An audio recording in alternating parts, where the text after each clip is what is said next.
नमस्कार, मैं श्रेया और आप देख रहे हैं डिजिटल इंडिया न्यूज। और अब बढ़ते हैं खबरों की ओर। सोना तस्करी में फंसी एक्ट्रेस रान्या राव को फिर झटका। सोना तस्करी केस में फंसी कन्नड़ अभिनेत्री रान्या राव की जमानत याचिका बेंगलुरु की एक सत्र अदालत ने खारिज कर दी है। यह तीसरा मौका है जब राव की जमानत नामंजूर हुई है। इससे पहले 2 बार और उनकी जमानत अर्जी खारिज हो चुकी थी। हुर्रियत से जुड़े 2 और गुटों ने छोड़ा अलगाववाद। केंद्रीय गृह मंत्री अमित शाह ने जानकारी दी है कि जम्मू कश्मीर में लंबे समय तक अलगाववाद को बढ़ावा देने वाली हुर्रियत कॉन्फ्रेंस से जुड़े 2 और समूहों ने अलगाववाद का रास्ता छोड़कर प्रधानमंत्री नरेंद्र मोदी के विजन और उनके नए भारत के सपनों पर अपना भरोसा जताया है। शाह ने ट्वीट कर यह जानकारी और खुशी साझा की है। उन्होंने सोशल मीडिया एक्स पर लिखा, कश्मीर घाटी से एक और बड़ी खुशखबरी। हनी सिंह के गाने के खिलाफ याचिका पर भड़का दिल्ली हाई कोर्ट। दिल्ली उच्च न्यायालय ने बुधवार को एक वकील को बहस के दौरान भोजपुरी अश्लीलता शब्द का इस्तेमाल करने पर फटकार लगाते हुए उस याचिका पर विचार करने से इनकार कर दिया, जिसमें दावा किया गया था कि हनी सिंह के नवीनतम गीत यानी मैनिएक में महिलाओं को यौन वस्तु के रूप में दर्शाया गया है। मुख्य न्यायाधीश डी.के. उपाध्याय और न्यायमूर्ति तुषार राव गोडाला के पीठ ने याचिकाकर्ता के वकील की इस दलील पर कड़ी आपत्ति जताई कि गाने में भोजपुरी अश्लीलता है। बिग बॉस पर लगे रोक, अश्लीलता फैलाता है शो। भाजपा सांसद ने लोकसभा में मांग की कि भारतीय जनता पार्टी के सांसद अनिल फिरोजिया ने बृहस्पतिवार को लोकसभा में कहा कि टेलीविजन के मशहूर रियलिटी शो यानी बिग बॉस पर तत्काल रोक लगाई जाए, क्योंकि इसमें अश्लीलता और अभद्र भाषा को बढ़ावा दिया जा रहा है, जो समाज के लिए खतरनाक साबित हो सकता है। मध्य प्रदेश के उज्जैन से लोकसभा सदस्य फिरोजिया ने सदन में शून्यकाल के दौरान यह विषय उठाया।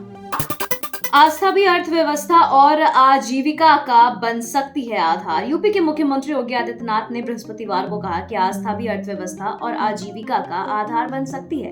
प्रदेश में भाजपा सरकार के 8 वर्ष पूरे होने के उपलक्ष्य में आयोजित एक कार्यक्रम को संबोधित करते हुए उन्होंने कहा कि आस्था भी अर्थव्यवस्था और आजीविका का आधार बन सकती है। महाकुंभ ने इसे सिद्ध किया है।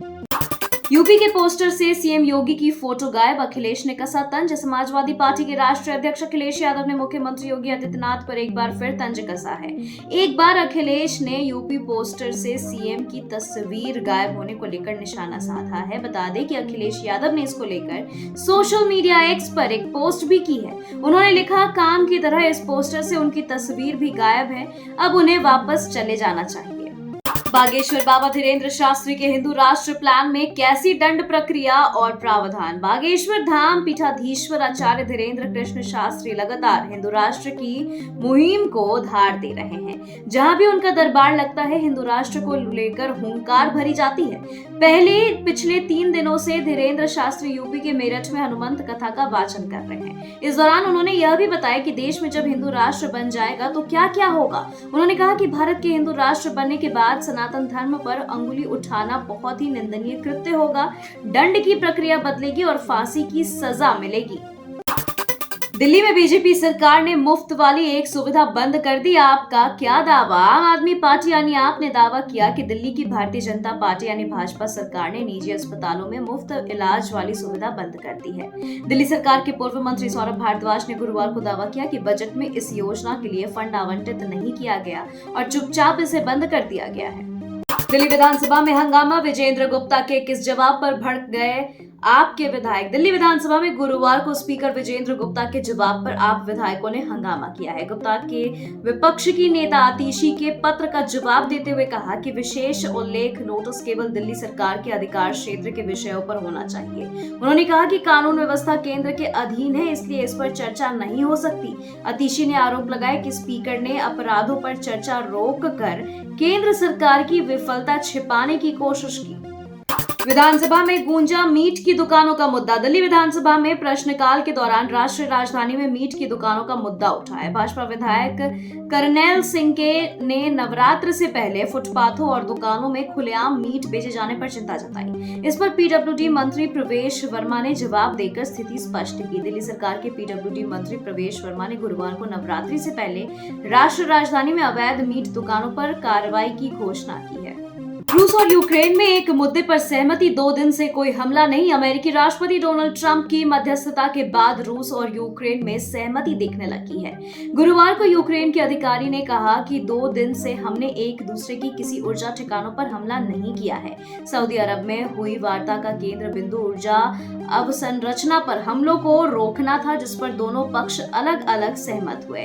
व्हाइट हाउस के मुताबिक यूक्रेनी और रूसी नेतृत्व ने इस बात पर सहमति जताई कि वे ऊर्जा ठिकानों पर हमले रोकने के लिए उपायों को लागू करेंगे।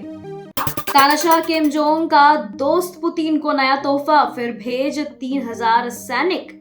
उत्तर कोरिया और रूस की बढ़ती दोस्ती के बीच किम जोंग उन ने यूक्रेन युद्ध में रूस की मदद के लिए 3000 अतिरिक्त सैनिक भेजे हैं। दक्षिण कोरिया की खुफिया एजेंसी के मुताबिक उत्तर कोरिया तोपखाने और गोला बारूद भी भेज रहा है। बता दें कि पहले भी किम ने 11,000 सैनिक भेजे थे। रूस और यूक्रेन सीमित युद्ध विराम पर सहमत हुए हैं, लेकिन दोनों पक्षों ने उसके उल्लंघन के आरोप लगाए हैं। भारत आएंगे व्लादिमीर पुतिन, स्वीकार किया निमंत्रण। रूसी राष्ट्रपति व्लादिमीर पुतिन ने प्रधानमंत्री नरेंद्र मोदी के भारत दौरे के निमंत्रण को स्वीकार कर लिया है। रूसी विदेश मंत्री सर्गेई लावरोव ने इसकी पुष्टि करते हुए कहा कि पुतिन ने भारत दौरे के लिए व्यवस्था की जा रही है। उन्होंने रूस और भारत सम्मेलन में यह जानकारी दी। सरकारी एजेंसी TASS के मुताबिक पुतिन की भारत यात्रा जल्द होगी। लावरोव ने यह भी बताया और याद दिलाया कि पीएम मोदी ने दोबारा चुनाव के बाद अपनी पहली विदेश यात्रा रूस में की थी। नाटो ने खींचे हाथ, यूक्रेन को बड़ा झटका। नाटो देशों ने यूक्रेन को सैन्य मदद देने और सैनिक भेजने की अपनी योजना से पीछे हटना शुरू कर दिया है। पहले यूरोपीय देश रूस से बचाव के लिए यूक्रेन में सैनिक तैनात करने पर विचार कर रहे थे, लेकिन अब यह योजना खटाई में पड़ गई है। रॉयटर्स के मुताबिक अमेरिका रूस संबंधों में सुधार और युद्ध में यूक्रेन की कमजोर स्थिति के कारण यूरोपीय नेता अपने फैसले पर पुनर्विचार कर रहे हैं।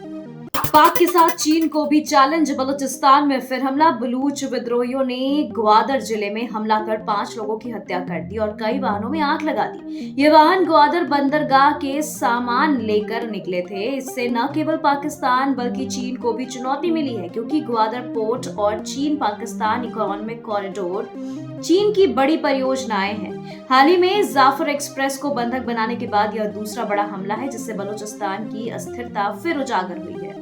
नवरात्रि में मीट मुर्गा बिक्री पर सियासत अपार। चैत्र नवरात्र शुरू होने वाली है। इससे पहले नवरात्रा के दौरान मांस मुर्गा की बिक्री पर सियासत तेज हो गई है। बीजेपी के मंत्री नीरज कुमार बबलू और विधायक पवन जायसवाल ने जहां त्योहार के दिनों में मांस मुर्गा और मछली की बिक्री पर रोक लगाने का समर्थन किया है, तो कांग्रेस विधायक प्रतिमा दास ने रोक लगाने पर ऐतराज जताया। इधर कांग्रेस विधायक प्रतिमा दास ने कहा है कि मीट मुर्गा की बिक्री सड़कों पर तो नहीं होती है, इन्हीं लोगों की सरकार है तो कारोबारी को निश्चित जगह देना चाहिए। वैसे इनका सेवन तो सभी लोग करते हैं, अगर खाते नहीं हैं तो इतने बड़े पैमाने पर बिकती कैसे है।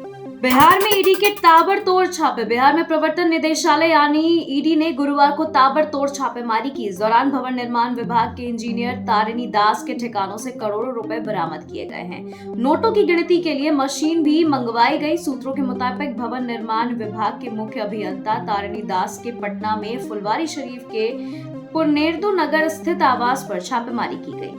एनडीए की बैठक में उपेंद्र कुशवाहा की आरएलएम का सिंबल बदल गया। दिल्ली में एनडीए नेताओं की अहम बैठक हुई। इस बैठक के दौरान वहां लगाए गए बैनर को लेकर विवाद हो गया।